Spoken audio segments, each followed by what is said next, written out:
আমরা আল্লাহ বাদে আর কাউকে ভয় করি না, কাউকে পরোয়া করি না। আল্লাহ বাদে কাউকে যেমন সেজদা দেই না, আল্লাহ বাদে কারো শাসন ব্যবস্থা আমরা মানব না। সাহাবায়ে কেরাম আল্লাহ দ্বীনকে গ্রহণ করেছেন আদর্শ হিসেবে, আমরা দ্বীনকে গ্রহণ করি আবেগ হিসেবে। আবেগে গ্রহণ করার কারণে যখনই পরিস্থিতি প্রতিকূলে চলে যায় তখনই আমরা পেছন দিকে ভাগ আরম্ভ করি।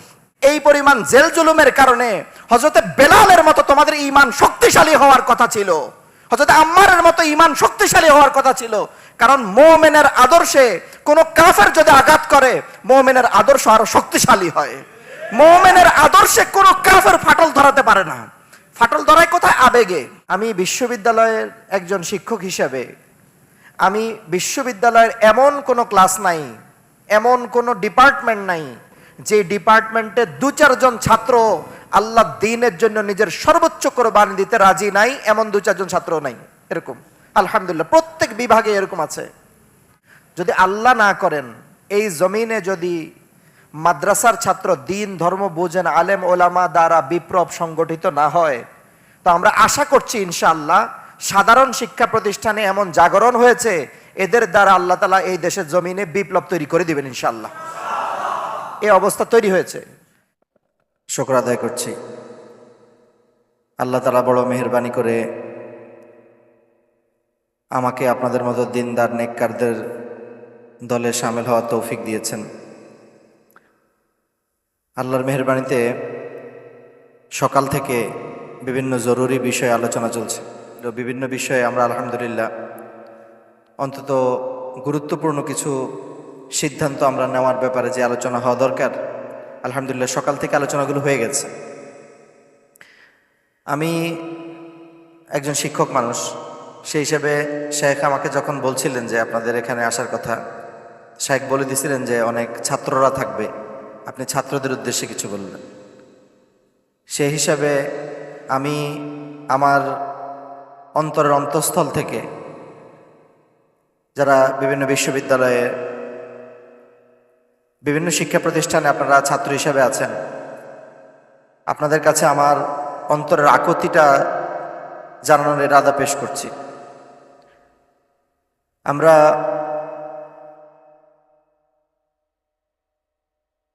বিভিন্ন শিক্ষা প্রতিষ্ঠানে যারা পড়াশোনা করছি, অথবা বর্তমান সমাজ পরিস্থিতির দিকে যদি আমরা তাকাই, যখনই দ্বীন, ইসলাম, নবী, রসুল, আল্লাহ এই কথাগুলো আলোচনা হয়, তখন আমাদের মানসিকতা, আমাদের চিন্তা ভাবনা চলে যায় মাদ্রাসার দিকে, যে এই সার্বিক বিষয়গুলো তো আলোচনা সাধারণত মাদ্রাসায় হবে।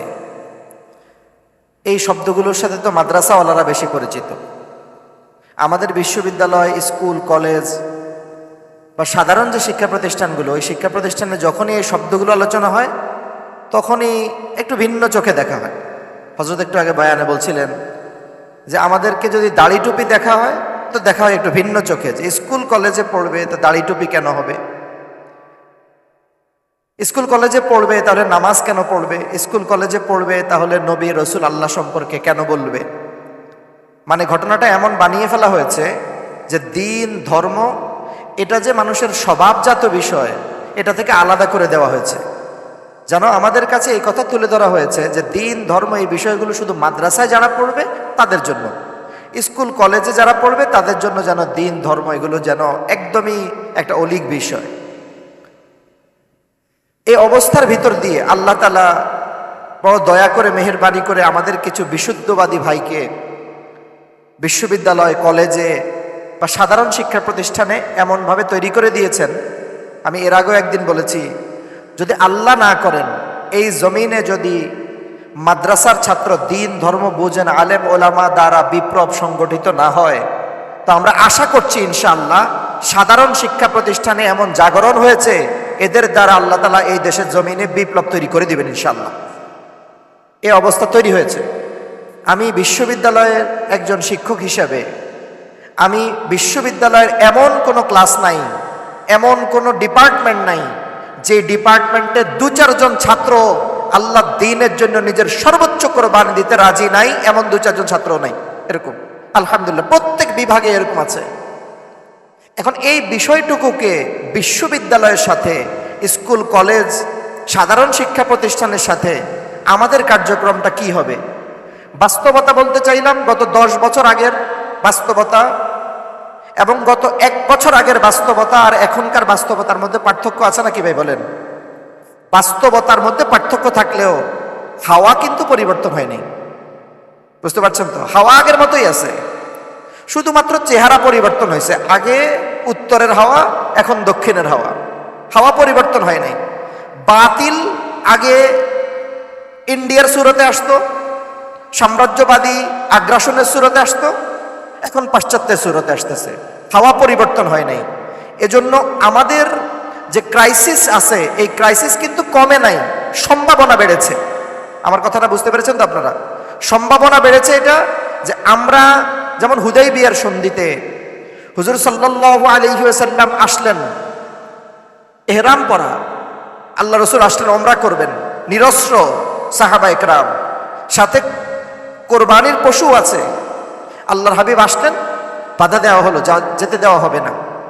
সমস্ত সাহাবা একরাম চাইলেন যে লড়াই হয়ে যাক এখনই, এই পর্যন্ত আসার পর আমাদেরকে কেন ফিরিয়ে দেওয়া হবে? আমরা তো যুদ্ধ করতে আসি নাই। সাহাবা একরাম মানতে চাইলেন না।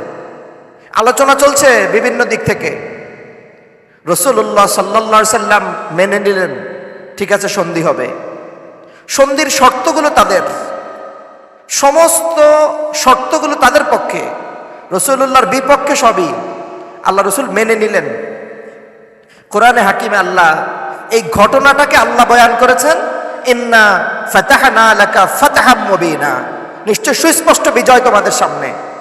আমরাও এখন বলতে চাই, এতদিন পর্যন্ত এলাকায়, মসজিদে, বিশ্ববিদ্যালয়ে, কলেজে অবস্থা ছিল আমাদেরকে কেউ গুনায় ধরতো না, এখন আমাদেরকে গুনায় ধরা শুরু করেছে। এই কথার অর্থ বিজয় সন্নিকটে, ইনশাআল্লাহ সন্নিকটে বিজয়। এই সন্নিকটের বিজয়টুকুর ক্ষেত্রে আমাদের করণীয়, আমরা যারা বিশ্ববিদ্যালয়, কলেজে দাওয়াতের মেহনত করি, এই দাওয়াতের মেহনতটাকে একটা আদর্শিক জায়গায় নিয়ে যেতে হবে। আদর্শিক জায়গায় নিয়ে যাওয়া মানে, আমরা অনেক সময় দাওয়াতের এই মেহনত করি আবেগে। মনে রাখবেন, আবেগ সব সময় অসুস্থ। বলেন এই কথাটা বলেন, আবেগ সব সময় অসুস্থ। আবেগ সব সময় অসুস্থ যতক্ষণ না আবেগকে বিবেকের মেডিসিন খাওয়ানো হয়। আবেগ যদি বিবেকের মেডিসিন না খায়, আবেগ কি হবে বলেন? অসুস্থ। বিবেক মাঝে মাঝে অসুস্থ যদি বিবেককে শরীয়তের হসপিটালে ভর্তি করানো না হয়। আমার কথাটা বুঝাতে পারছি? আমি আবার বলছি, আবেগ সবসময় অসুস্থ থাকে যদি বিবেকের মেডিসিন না খায়। আর বিবেক অসুস্থ থাকে যতক্ষণ শরীয়তের হসপিটালে ভর্তি না থাকে। এই শরীয়তের হসপিটালে ভর্তি না থাকার কারণে আমরা অনেক সময় আমাদের আবেগকে এমন এক জায়গায় নিয়ে যাই, যেটা আমার আবেগের কারণে পুরো অঞ্চলে মেহনত করা কঠিন হয়ে যায়। আমার সময় বেশি নাই, আমি ইশারা দিব, উদাহরণ দিতে পারছি না আপনাকে। আমার আবেগের কারণে যাকে দাওয়াত দেওয়ার কথা ছিল খুব নরম সুরে, আমার নরম দাওয়াতের কারণে তার দিলটা নরম হয়ে যেত। আমি দাওয়াতটা তাকে এমন শক্তভাবে দিয়ে ফেলেছি, যার কারণে তার পরিবারই এই দাওয়াতকে ইনকার করে বসছে। হয় না এরকম? আমার তাকে দাওয়াত দেওয়ার কথা ছিল যে বর্তমান সমাজ পরিস্থিতিতে রাসূলুল্লাহর সিরতের দাওয়াত, তাকে দাওয়াতের দেওয়ার কথা ছিল নামাজের দাওয়াত। আমি তাকে ভুল বুঝে আবেগে তাকে জিহাদের দাওয়াত দিয়ে দেওয়ার কারণে সে এই দাওয়াতের কাছ থেকে ভাগা আরম্ভ করছে। এরকম হয় না ভাই? দাওয়াতকে আদর্শিক জায়গায় যখন আমি নিয়ে যাব, তখন আমি বুঝতে পারবো এই দাওয়াতের শুরু কোথায়, এই দাওয়াতের শেষ কোথায়, এই দাওয়াতটা কিভাবে মানুষের দিল পর্যন্ত পৌঁছাতে পারে। কোরআন আমাদের কাছে রাস্তা দেখায়। হযরত সাহাবায়ে কেরাম যেখানে আটকে গেছেন, কোরআন সেখানে নাজিল হয়েছে। তাই নয় কি ভাই বলেন? যেখানে সাহাবায়ে কেরামের প্রয়োজন হয়েছে, কোরআন সেখানে নাজিল হয়েছে। কিয়ামত পর্যন্ত উম্মত যেখানে আটকে যাবে, কোরআন সেখান থেকে সমাধান দিবে। এই কোরআন যে সমাধান দিবে, বলেন তো আমরা যারা এই দাওয়াতের মেহনত করি, আমাদের জন্য কোরআনের তেলাওয়াত জানা জরুরি নয়? জরুরি। কোরআনের তরজমা তাফসীর জানা জরুরি নয়? যদি জরুরি হয়ে থাকে, আমাদের আবেগ অনেক সময় আমরা জিহাদে যেরকম লাফিয়ে পড়তে চাই, যতটা উদ্বুদ্ধ হইতে চাই কোরআনের তেলাওয়াত শিখতে, কোরআনের তরজমা তাফসীর শিখতে, ততটা আবেগ কি আমরা দেখাই? বলেন, এই দেখানো না হওয়ার কারণেই আমাদের মজলিসগুলোকে আমরা আম করতে পারি নাই। ধরেন, কথার কথা আল্লাহ না করেন, 1 বছর আগেও তো জিহাদের কথা এই মসজিদে বলা যেত না। ঠিক ছিল কিনা ভাই? বিশ্ববিদ্যালয়ের বিভিন্ন গ্রাউন্ডে বলা যেত না, এরকম ছিল না? কিন্তু ভাই তিলাওয়াতের কথা বলা যেত না? যদি আমি তিলাওয়াতের মজলিসগুলো কায়েম করতে পারতাম, তো ওই মানুষগুলোর দিলে আল্লাহর কোরআনের তরজমাও বসিয়ে দিতে পারতাম। এটা আবেগের কারণে হয় নাই। এজন্য ভাই আমরা আমাদের আবেগের জায়গা থেকে আল্লাহ দ্বীনকে আদর্শের জায়গায় নিয়ে যাব, যে এই আদর্শটা এমন। হযরত সাহাবায়ে কেরাম এর সাথে আমাদের পার্থক্যটা কোথায় জানেন? সাহাবায়ে কেরাম আল্লাহ দ্বীনকে গ্রহণ করেছেন আদর্শ হিসেবে, আমরা দ্বীনকে গ্রহণ করি আবেগ হিসেবে। আবেগে গ্রহণ করার কারণে যখনই পরিস্থিতি প্রতিকূলে চলে যায়, তখনই আমরা পেছন দিকে ভাগা আরম্ভ করি। ঠিক না ভাই বলেন? আমি দেখেছি এরকম জিহাদ জিহাদ জিহাদ চাই, এরকম নানান আলোচনা, নানান হুমকি ধামকি, বয়ানে বক্তৃতায় ধরে নিয়ে গিয়ে যখন পিছমোড়া বান্দা দিছে, পাপ পাপ করে গণতন্ত্র মেনে ঘর থেকে বাইরে আসছে। দেখছেন নাকি এরকম? বলেন। লালখানে শেখ হারুনেজাদ দামাত বারাকাতুহুল আলিয়া মেহনত করে যাকে জেল থেকে ছাড়াইয়া নিয়ে আসছেন, লালখানের মেম্বরে বসে বয়ান করছেন, সে আইসে এখন বয়ানের মধ্যে গণতন্ত্র বেচতেছে। দেখছেন কিনা আপনারা? আপনারা দেখেন নাই নাকি? নাম বলতে হবে আপনাদের কাছে। তারা গণতন্ত্র বেচতেছে কিনা এখন? তাহলে আপনি কি শেখ হারুনেজাদের এহসানের বদলা এভাবে দিলেন যে উনি বলেন শরিয়ত কায়েম হোক, আপনি বলে গণতন্ত্র কায়েম হোক? আপনারা তো আগে বলছেন যে আমরা ইসলাম বেচি, ইসলাম বেচা শেষ, এখন কি বেচবেন? একদল এসে বেচছে বাপের রাজনীতি, একদল এসে বেচছে মার রাজনীতি, একদল এসে বেচছে জামাই রাজনীতি, এখন এসে ওরা বেলতেছে লিবারালিজমের রাজনীতি। আমাদের বেচতেছে কিনা বলেন? শুধু কিসের জন্য জানেন? নামের সাথে পাল্টাতে পারছে না ইসলামী, এই শব্দটা পাল্টাতে পারছে না, কারণ জনগণের হাতে তো জুতা আছে, এজন্য পাল্টাতে পারছে না। নাহলে লিবারালিজম এটা শুধুমাত্র কেন জানেন? কারণ আমেরিকার দাদা বাবুদের থুতু খাওয়ার জন্য, আর কোনো কারণ নাই। শুধু আমেরিকার দাদা বাবুদের থুতু খাওয়ার জন্য, আর কোনো কারণ নাই। যদি তোমরা আদর্শের রাজনীতি করতে, তো যেই পরিমাণ জেল জুলুম তোমাদের উপর হয়েছে, এই পরিমাণ জেল জুলুমের কারণে হযরত বেলালের মতো তোমাদের ঈমান শক্তিশালী হওয়ার কথা ছিল, হযরত আম্মারের মতো ঈমান শক্তিশালী হওয়ার কথা ছিল। কারণ মুমিনের আদর্শে কোন কাফের যদি আঘাত করে, মুমিনের আদর্শ আরো শক্তিশালী হয়। মুমিনের আদর্শে কোন কাফের ফাটল ধরাতে পারে না। ফাটল ধরার কথা আবেগে। যদি আবেগ হয় আমার, আবেগে আঘাত করলে আমি পিছনে হটতে চাই। যখন আবেগের রাজনীতি করে, অভাব দেখলেই পিছনে হটতে চাই। হযরত সাহাবায়ে কেরামের রাজনীতি, হযরত সাহাবায়ে কেরামের কোরবানি, সাহাবায়ে কেরামের রাজনীতি ছিল আদর্শের উপরে। এজন্য বেলালকে পিটিয়ে দিন থেকে সরাতে পারে নাই। বেলাল অনেক টাকাওয়ালা ছিলেন, অনেক শক্তিশালী ছিলেন, অনেক ইলাইট শ্রেণীর ছিলেন। তো এই দুর্বল মানুষটাকে পিটিয়ে কেন তার ভিতর থেকে দিন সরাতে পারে নাই? কারণ কি? কারণ আদর্শ তৈরি করেছিলেন বেলাল। আম্মারের যে সুমাইয়ার দিল থেকে কেন এটা সরাতে পারে নাই? কারণ তাদের দিলে আল্লাহ দ্বীন বহন করেছে তার আদর্শ হিসাবে।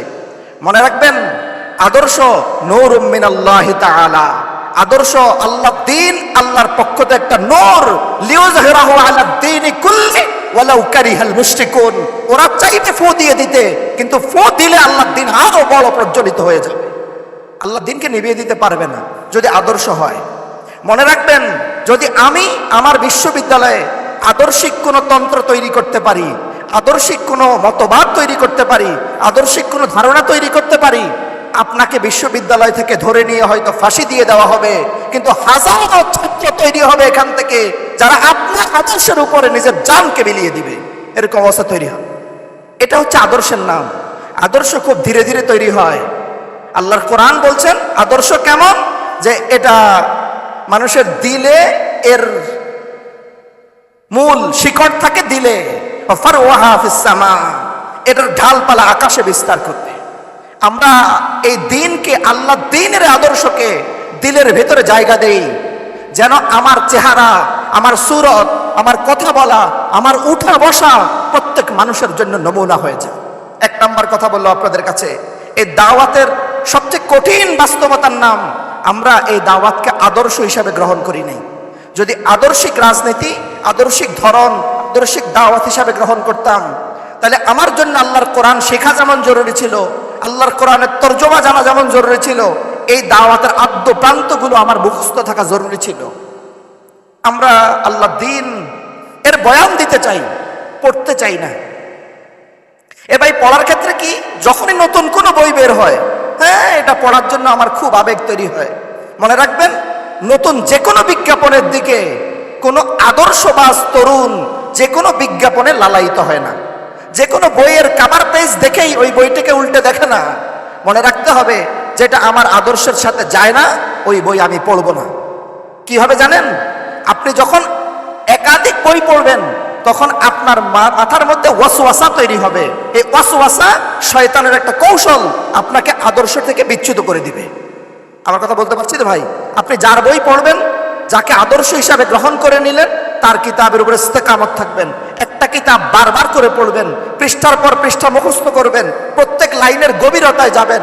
আল্লাহ কি বলতে চেয়েছেন, শায়েখ কি মেসেজ দিতে চাইছেন ভালো করে বুঝবেন। এক এক বই, আরে আল্লাহ রে, মাঝে মাঝে এমন বইয়ের কথা ছাত্ররা বলে যেগুলো আমি নামও শুনি নেই। আমি ওনাকে জিজ্ঞেস করলাম, তোমাকে এই বই পড়তে বলছে কে? হুজুর বাজার থেকে কিনছি। না ভাই, আমি বাজারে পাইলে সব বই কিনে ফেলবো, এরকম? হুজুর কি বলেন, এরকম কিনবো না? আমার আদর্শিক বইগুলো, আমার সিলেবাসের বইগুলো ভালো করে পড়বো, তাতে আমার দিলে আদর্শ বসবে। আমি কি এই কথাগুলো আপনাদেরকে বলতে পারছি? আপনারা বিরক্ত হচ্ছেন নাকি ভাইরা? আমার ছাত্র ভাইদের কাছে আমার আকুল আবেদন, 3 নাম্বার কাজ আমরা বয়ান করতে চাই। মনে রাখবেন, আমাদের সফলতার মাপকাঠির নাম, আমরা প্রত্যেকের কাজে সফল হইতে চাই। প্রত্যেকের কাজে প্রত্যেকেই চাই। আমাদের সফলতার মাপকাঠির নাম ওয়ামান ইউতিল্লাহ ওয়া রাসূলহু ফাকাদ ফাযা ফাওজান আযীমা। আল্লাহ আল্লাহর রাসূলের ইতাআত তোমাকে সর্বোচ্চ পর্যায়ের সফলতায় পৌঁছে দেবে, সর্বোচ্চ পর্যায়ের সফলতা। আমাদের সফলতার মাপকাঠি তাকওয়া, ইন্না আকরামাকুম ইনদাল্লাহি আতকাকুম। আমি যত বেশি মুত্তাকি হব, সফলতা তত বেশি আমার কদম চুমবে। কোরআনে মুত্তাকিদের ব্যাপারে শুনেন, আমরা বয়ান করতে চাই, মুত্তাকি হইতে চাই না, দাঈ হইতে চাই, মুত্তাকি হইতে চাই না। আমি মানুষকে দাওয়াত দিতে চাই, রাতে তাহাজ্জুদ পড়তে চাই না। ততক্ষণ পর্যন্ত আমার দাওয়াত কোনো ফলাফল দিবে না যতক্ষণ না দাঈর শেষ রাতে চোখের পানি না পড়বে, ততক্ষণ পর্যন্ত দিবে না। কোরআনে হাকিমে আল্লাহ তাআলা বলতে চাইছেন, আম্মান হুয়া কানিতুন আনা আল-লাইলি সাজিদান ওয়া কাইমা ইয়াহযারুল আখিরাতা ওয়া ইয়ারজু রাহমাতা রাব্বি লিয়াস্তাগিল্লাযীনা ইয়ালামুন বিল্লাযীনা লা ইয়ালামুন। ওদেরকে দেখো তো, যারা শেষ রাতে আল্লাহ তাআলার মহব্বতের আশায়, আল্লাহ তাআলার ভয়ে শেষ রাতে উঠে যায়, কখনো সেজদায়, কখনো দাঁড়িয়ে থেকে আল্লাহকে রাজি করানোর চেষ্টা করে। বলো তো, তার দিলে আমার যে পরিমাণ ইলম আছে, এই পরিমাণ ইলমকে অন্য কারো দিলে আছে নাকি? আমি ভাই বহু দূর থেকে আপনাদের কাছে এখন এই কথাটুকু বলতে আসছি, আমাদের বয়ান, আমাদের দাওয়াত কেন জান তৈরি করছে না? কারণ আমরা আল্লাহকে ভয় করা শিখি নাই, মুত্তাকি হইতে পারি নাই। নিজের কার্যক্ষেত্রে আল্লাহর ভয় তৈরি করার সেই প্র্যাকটিস আমরা করি নাই। শেষ রাতে উঠে কান্নাকাটি করার প্র্যাকটিস আমরা করি নাই। ভাই, হায়াত প্রত্যেকের সীমিত, প্রত্যেকের হায়াত সীমিত। আমি জানি না আপনার এই দিনকে আমি বিজয় পর্যন্ত নিয়ে যেতে পারবো কিনা, বিজয়ী হোক এটা দেখবো কিনা এটা আমি জানি না। কিন্তু ভাই, আমার জীবন যদি সেই সাধনাওয়ালা জীবন হয়ে থাকে, যে সারা দিন আল্লাহর রাস্তায় মেহনত করব, সারা রাতে ক্লান্ত শরীর নিয়ে যখন রবের সামনে দাঁড়িয়ে দুহাত তুলে বসবো, যেন আমার চোখ দিয়ে আসমানের ঝর্ণা দ্বারা প্রবাহিত হবে। আল্লাহ কি যেন বলতে পারবো, আল্লাহ আমি আপনার কাছে আমার সারা দিনের মেহনতকে উপস্থাপন করছি, আপনি গোটা জমিনের উপরে আমার এই মেহনতের ফলাফল দেখিয়ে দেন। কোনো আল্লাহর বান্দা যদি আল্লাহর সামনে কাঁদতে না পারে, আল্লাহর সামনে নিজের কোরবানিকে পেশ করতে না পারে, নিজের মাজুরাত, নিজের দুর্বলতাকে আল্লাহকে দেখাতে না পারে, ওই বান্দা কখনো আল্লাহর কাছে মকবুল হয় না। ওই বান্দার দাওয়াত কখনো গোটা জমিনকে পরিচ্ছন্ন করে তোলে না। হ্যাঁ ভাই, আমাকে ব্যক্তিগতভাবে মুত্তাকি হওয়া, ব্যক্তিগতভাবে তাকওয়ার প্র্যাকটিস করা, এটা খুব বেশি জরুরি দাঈর জন্য।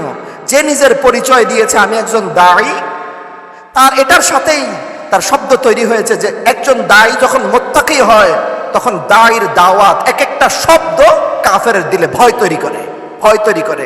রাসূলুল্লাহ সাল্লাল্লাহু আলাইহি ওয়াসাল্লামের জামানায় সাহাবায়ে কেরামের অস্ত্রশস্ত্র অনেক বেশি ছিল। কি বলেন, ঘোড়া গাধা অনেক বেশি ছিল না দুর্বল ছিল? কিন্তু এরপরেও কাফেররা এত ভয় পাইতো কেন? এত ভয় পাওয়ার কারণ রাসূলুল্লাহ সাল্লাল্লাহু আলাইহি ওয়াসাল্লাম। আচ্ছা ভাই, বদরে হযরতে সাহাবায়ে কেরাম যে গেছিলেন, অস্ত্র অনেক বেশি, শত্রু সৈন্য অনেক বেশি, পজিটিভ অংশে কারা? কাফেররা ছিল। জমিন শক্ত অংশে কারা ছিল? দুর্বল অংশে কারা? এরপর আল্লাহ রসুল সাল্লাল্লাহু আলাইহি ওয়াসাল্লাম বাহ্যিকভাবে আমাদের বিজয়ের কোনো সম্ভাবনা নাই, বাহ্যিকভাবে রাসূলুল্লাহ সাল্লাল্লাহু আলাইহি ওয়াসাল্লাম সাহাবায়ে কেরামকে বললেন, আমার জন্য আলাদা একটা তাঁবু বানাও। আল্লাহ রসুল ঢুকে পড়লেন, শুরু করলেন দৌড়াজারি। আল্লাহু আকবার। আবু বকর সিদ্দিক রাদিয়াল্লাহু তাআলা আল্লাহ রাসূলকে বলে, ইয়া রাসূলুল্লাহ, উঠেন উঠেন, এই পরিমাণ চোখের পানি আপনার জমিনে পড়েছে, আল্লাহ আপনাকে ইজ্জত করবে না? এ ভাই, আমাদের অবস্থা কেমন বলেন? আমরাও তো একটা কঠিন জমিনে দাওয়াত দিচ্ছি, ফেরকাওয়ালা জমিনে দাওয়াত দিচ্ছি, গণতন্ত্রের জমিনে দাওয়াত দিচ্ছি, যেখানে গণতন্ত্রের বাইরে চিন্তা করাটাই আমাদের জন্য নিষিদ্ধ। এমন এক কঠিন জমিনে দাওয়াত দিচ্ছি, অথচ আমি চোখের পানি ফেলনেওয়ালা একটা সময় বের করতে পারছি না। অনলাইন অনলাইন অনলাইনকে আমাদের দাওয়াতের ময়দান বানায় ফেলাইছি। হ্যাঁ, মোবাইল মোবাইল মোবাইল। এ ভাই, সবাইকে সময় যেমন দেওয়া লাগবে, আমার আল্লাহকেও তো সময় দেওয়া লাগবে। লাগবে নাকি লাগবে না বলেন ভাই? আমার হেদায়েত কার হাতে বলেন? আল্লাহ তাআলার হাতে। বান্দার চেষ্টার দ্বারা বান্দার হেদায়েত আসে না। হইতে পারে আমার দাওয়াতে হাজার হাজার মানুষ হেদায়েত পেয়ে গেছে, কিন্তু আমি এখনো গোমরাহ রয়ে গেছি। হতে পারে না এটা? এজন্য আল্লাহ কোরআনে হাকিমের সর্বপ্রথম দোয়া শিখাইছেন, ইহদিনাস সিরাতাল মুস্তাকিম। বান্দা, সর্বপ্রথম দোয়া, তুমি হেদায়েতের ভিখারি হও, হেদায়েতের ভিখারি হও। যদি তুমি আমার কাছে হেদায়েত চেয়ে নিতে না পারো, সঠিক রাস্তা তুমি বের করতে না পারো, তো হাজারো মানুষের রাহবার তুমি হইতে পারবে না। তোমাকে আগে রাস্তা চিনতে হবে। এজন্য আমার ভাইরা, যদি গোটা জমিনে একজন মানুষকে আপনার সঙ্গী না পান, তাও কি আমাদের গোমরাহ হওয়া চলবে? কেউ নাই আমার সাথে, তাও কি আমি পথভ্রষ্ট হইতে পারবো? আমার হেদায়েতের জন্য শুধুমাত্র একমাত্র ভিখারি আমি আল্লাহ তাআলার কাছে। আল্লাহ, আপনি অন্তত দেখিয়ে দেন আমাকে হেদায়েতের রাস্তা।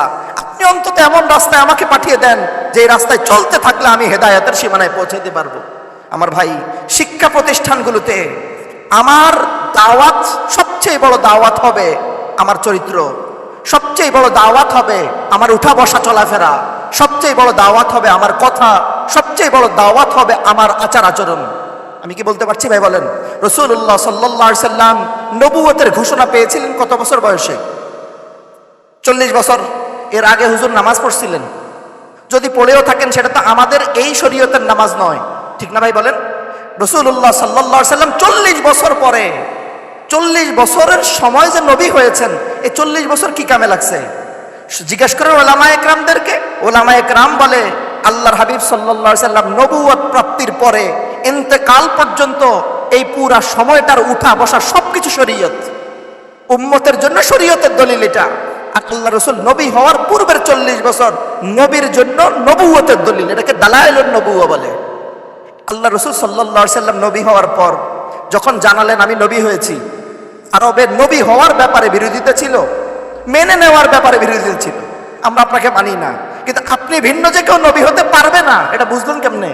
আল্লাহ রসুলের অনুপম চরিত্র 40 বছর গোটা দুনিয়ার, গোটা আরবের মানুষের দিলে এমন এক জায়গা তৈরি করেছে যে এখন যদি আল্লাহ রসুল যেটা বলতেন সেটাই গ্রহণ করতো মানুষ।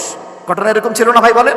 এই বিশ্ববিদ্যালয়গুলোতে আমাদের অবস্থাটা এমন যেন আমরা প্রত্যেক মানুষের কাছে আস্থার কারণ, প্রত্যেক ছাত্রের কাছে আস্থার কারণ, প্রত্যেক মানুষের কাছে আমাদের উপর আমার কথাগুলো গ্রহণ করার মানসিকতা তৈরি করার দায়িত্ব আমার। পুরা বিশ্ববিদ্যালয়ে, পুরা স্কুলে, পুরা কলেজে যদি এমন হয়, আল্লাহ তো চান আমার দ্বারা আল্লাহ এই দ্বীনের কাজ গ্রহণ করবেন। আমার ভাইরা, গোটা দুনিয়া আমাদের সামনে চেয়ে আছে, গোটা দুনিয়া, গোটা দুনিয়া। মনে রাখবেন, এই জমিনে যখন ব্রিটিশ বিরোধী ব্রিটিশটা আসছে, তার পূর্বে এই জমিনে দিন ছিল না? ছিল না বলেন? ব্রিটিশটা বিভিন্ন জায়গায়, হাজী শরীয়তুল্লাহ রাহমাতুল্লাহি আলাইহি এই জমিনের বিশুদ্ধবাদী শরীয়তের যখন গোটা দুনিয়া ব্রিটিশদের দখলে, ব্রিটিশদেরকে কর দিয়ে চলে, সেই জমিনে হযরত হাজী শরীয়তুল্লাহ রাহমাতুল্লাহি আলাইহি বলছেন আমরা 1 পয়সা কর দিব না এখান থেকে। তাই না ভাই বলেন? ফরায়েজে আন্দোলন 1 পয়সা দিব না। এই জমিনে আগেও দিন ছিল, এখনো দিন আছে, শুধু এটা ছাই চাপা পড়ছে। জানেন নাকি ভাই? আগুন, লাকড়ি দিয়ে আগুন ধরায় না? লাকড়ি দিয়ে আগুন ধরাতে ধরাতে লাকড়ি যখন শেষ হয়ে যায়, তো আস্তে আস্তে উপরে কি জমা হয়? ছাই জমা হয়। ছাই জমা হওয়া মানেই কি আগুন নিভে গেছে? না নিচে এখনো আছে? এ ভাই, আমাদের এই জমিনের নিচে এখনো তাওহীদের আগুন আছে, শুধু আমাদের মতো বিশুদ্ধবাদী কিছু মানুষের ফু লাগবে, ছাই উড়ে যাবে, আল্লাহ আগুন পায়ে দেবে। এটা হবে ইনশাআল্লাহ। এই তাকত, এই কুওয়াত আমাদেরকে তৈরি করতে হবে।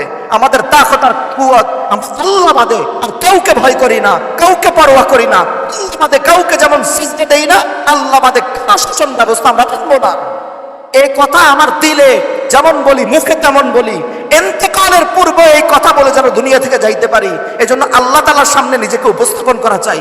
আল্লাহ, আপনি আমাকে পরীক্ষা করে দেখেন, আমি আপনি পদে কাউকে আল্লাহ মানি নাই, আপনি পদে কাউকে সিজদা করি নাই। আপনি পরীক্ষা করে দেখেন, আমি আপনি পদে কাউকে সিজদা যেমন করি নাই, আপনি পদে শাসন ব্যবস্থা আমি মানি না। এই কথা আপনি বলেন, নিজেকে বলেন, দিলে দিলে বলেন, মুখে মুখে বলেন, আপন ভাইকে বলেন। এটার দ্বারা ক্ষমতা অর্জন হবে কিনা এটা আমাদের জানার বিষয় নয়।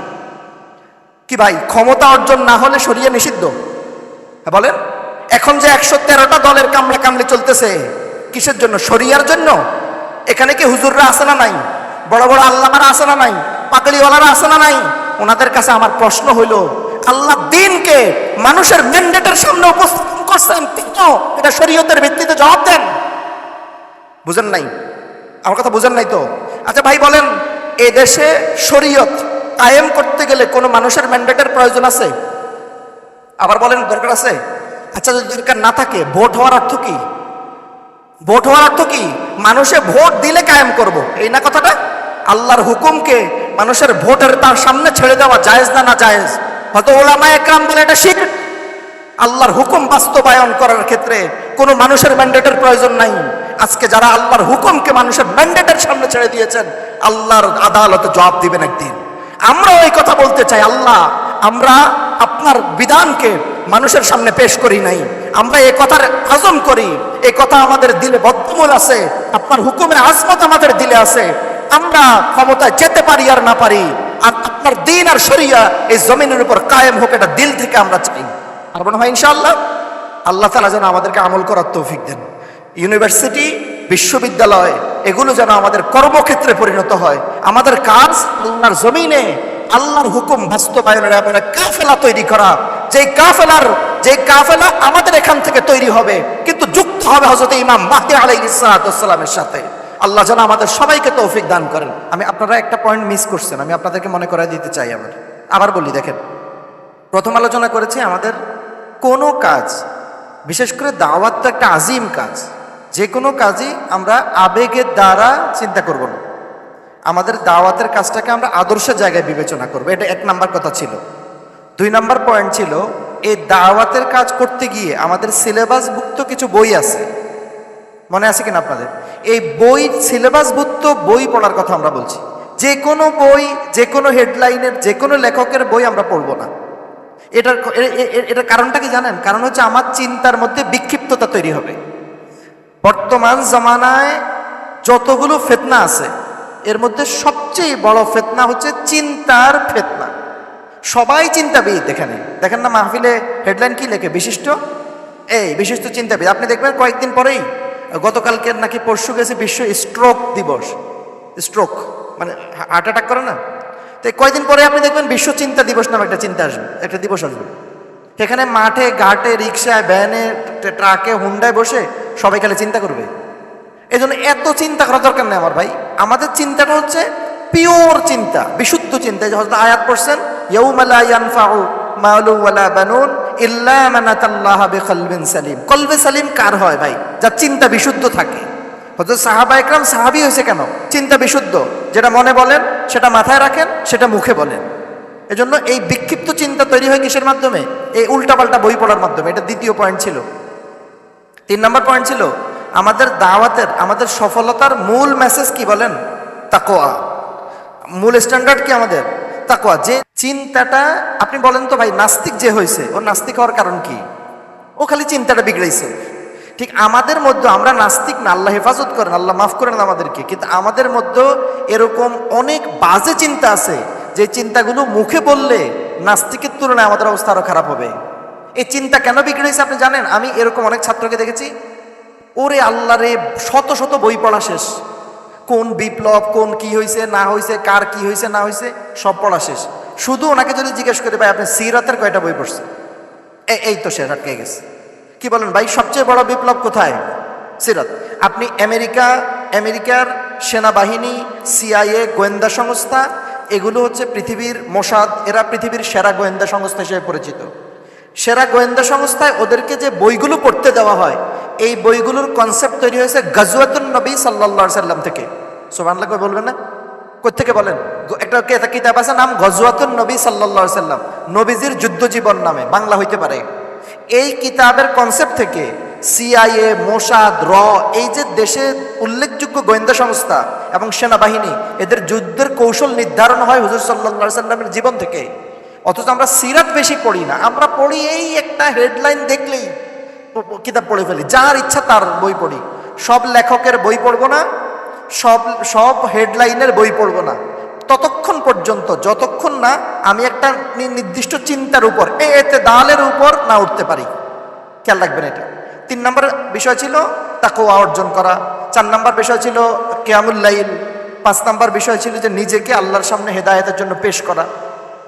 আর একটা জরুরি বিষয় ভাই, আমরা যারা স্কুল, কলেজ, বিশ্ববিদ্যালয়ে পড়ি, আমরা দিন সম্পর্কে খুব বেশি জানি না, খুব কম জানি। খুব কম জানার কারণ কি? কারণ আমরা কোরআন হাদিস কম জানি, তাই তো বিষয়টা। দিনের কম জানার কারণ কোরআন হাদিস কম জানা। কোরআন হাদিস যারা বেশি জানেন, নিশ্চয়ই তারা দিনও কি বেশি জানেন। এজন্য আমাকে দিন শিখতে হবে কোনো না কোনো হক্কানি আলেমের সোহবতে থেকে। মনে রাখবেন এটা। আমরা এই কথা বারবার বলি যে আমরা হয়তো এরকম অনেক আলেমকে আপনি পাবেন যে দিনের সুস্পষ্ট বিবরণটা আমার কাছে দেয় নাই, অথবা ব্যাখ্যাটা বলে নাই, এরকম থাকতে পারে না? এই কথার অর্থ কিন্তু গোটা আলেম সমাজকে ছোট করে দেখার কোনো সুযোগ কিন্তু নাই। কথা বলছেন, এটা কিন্তু আকীদার অংশ, যে আলেম সমাজকে সবসময় আমাদের চিন্তা ভাবনা, আমাদের বিবেচনার ঊর্ধ্বে রাখবো। ওনাদেরকে মাপার কাজ আমার না। কথা বুঝতে পারছি ভাই? স্কেল দিয়ে আমরা সব কিছুকে মাপতে পারবো, কিন্তু স্কেল দিয়ে স্কেলকে মাপতে পারবো না। কথা বলতে পারছি ভাই আমি? আমরা আমাদের জ্ঞান গরিমা দ্বারা আমরা মনে করেন আলেম না, কিন্তু ইতিহাসের, বয়ানের, তফসিরের সব কিতাব পড়া শেষ, এরপরেও কি আমি আলেম? এজন্য ভাই আমার ভাবনাটা বিশুদ্ধ করেন। তফসিরের কিতাব থেকে একটা কথা বলি। হযরতে মূসা আলাইহিস সালাতু ওয়াস সালামকে ওনার আম্মা জান পানিতে ছেড়ে দিলেন, জানেন তো ভাই?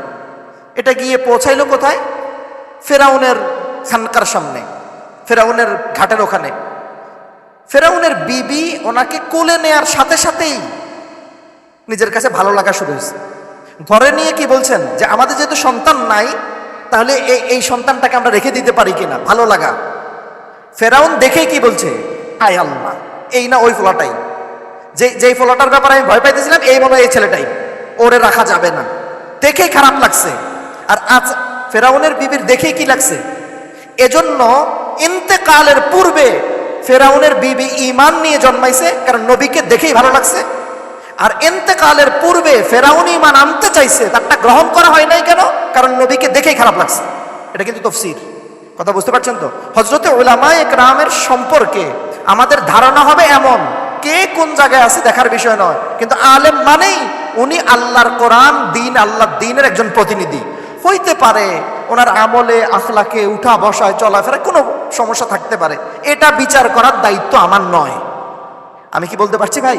আমরা স্কুল, কলেজ, বিশ্ববিদ্যালয়ের ছাত্ররা কিছু জামা কাপড় পরিবর্তন হওয়ার কারণে, কিছু দাড়ি টুপি মুখে লাগার কারণে আমরা অনেক সময় আলেমদেরকে খারাপ মনে করি, আলেমদের সমালোচনায় লিপ্ত হই। এটা আমাদের কাজ না ভাই, বুঝতে পারছেন তো? আলেমদের কোনো ভুল হলে, কোনো জায়গায় সংশোধন করার লাগে আলেমে করবে, আমাদের বড়রা আছেন ওনারা করবেন, আমরা না। কথা বলছেন, আমরা আমাদের ইমানকে বাঁচাবো, কোন ওলামায়ে কেরামকে আমাদের প্রতিদ্বন্দ্বী বানাবো না, কোন ওলামায়ে কেরামকে আমাদের সমালোচনার যোগ্য বানাবো না। এইভাবে আমি আমার ইমানকে হেফাজত করব।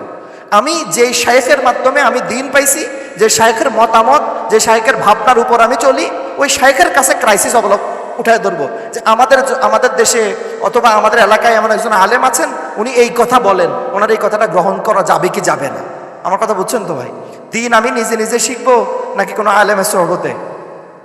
মনে রাখবেন, কোনো আলেম কিতাব থেকে আসে না। এই এলেমের উপকরণ একটা কিতাব। কলম নিজে নিজে লেখে নাকি ভাই? এই যে কলম লেখার সময় প্যাসিভ ব্যবহার করা লাগে, তালা নিজে নিজে বন্ধ হয়, বন্ধ করা লাগে, স্কুল নিজে নিজে বন্ধ হয়। এজন্য আমরা যখন ইংরেজি করি তখন কিভাবে ব্যবহার করি? প্যাসিভ প্যাসিভ ব্যবহার করি, এলেমও নিজে নিজে আসে না, এটা প্যাসিভ ব্যবহার করছে আল্লাহ। ইউজ এ কি হিম ও ইউজ এ কি হিম, একলা একলা হয় না, কারো দ্বারা করতে হয়। এজন্য কিতাব একটা উপকরণ মাত্র, কিন্তু এই উপকরণের পেছনে কোনো না কোনো একজন আলেমের সোহবতে থেকে এলেম শিখবো, কিতাব থেকে এলেম নয়। কিতাব আমি পড়লাম, একটা উপকরণ সম্পর্কে আমার পড়া আছে। যেমন আপনি কোরআনের তরজমা পড়ছেন, কোরআনের তরজমাটা আপনি পড়তে পারবেন, কিন্তু কোরআনের ওই তরজমা থেকে কোনো ব্যাখ্যা বের করতে পারবেন না, যেই না কোনো একজন আলেম না বলে। আমি বলতে পারছি ভাই, এগুলো হলো বিশুদ্ধ ঈমানের মাপকাঠি। আমরা কি চলি আন্দাগন্দা না চোখে দেখে?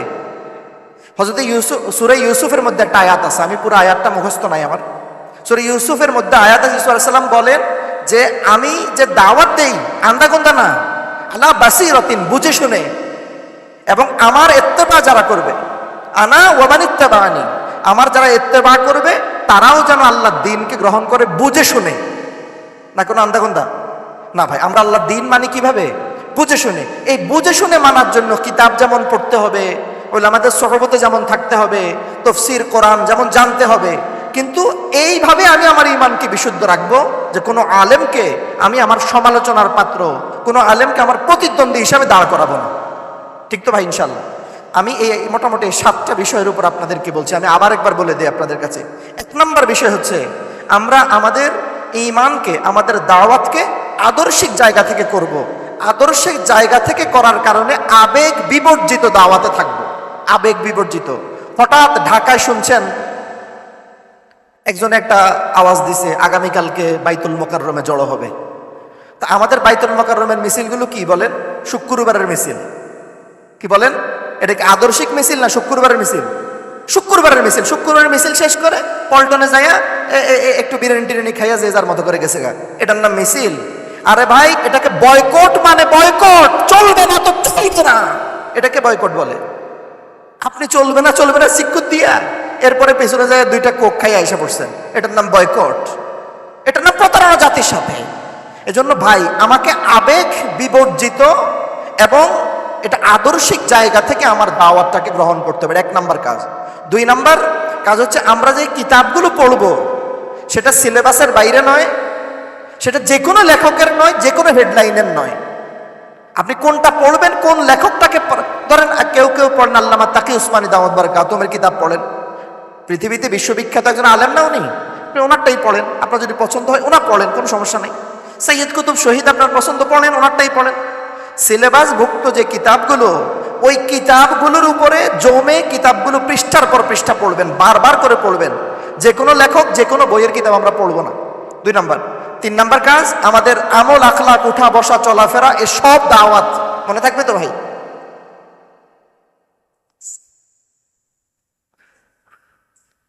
হযরত বয়ান শেষ, এটা দ্বিতীয় সেশন চলছে।